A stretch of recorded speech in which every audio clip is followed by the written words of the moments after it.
Civil Authority has issued a civil danger warning for the following counties/areas. Louisiana, at 1:50 p.m. on May 11, 2023, effective until 5:50 p.m. Message from IPOSCAP.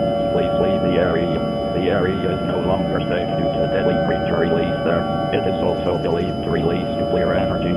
It caused many power plants to explode. It may be released by the radioactive weed. Please bring basic necessities such as food, water, clothing, medical supplies, the first aid kit, and a battery-powered or hand-crank radio, especially with no alert activated on it, to get the most recent updates from your emergency management agency. To repeat, please leave the area. The area is no longer safe due to the deadly creature released there.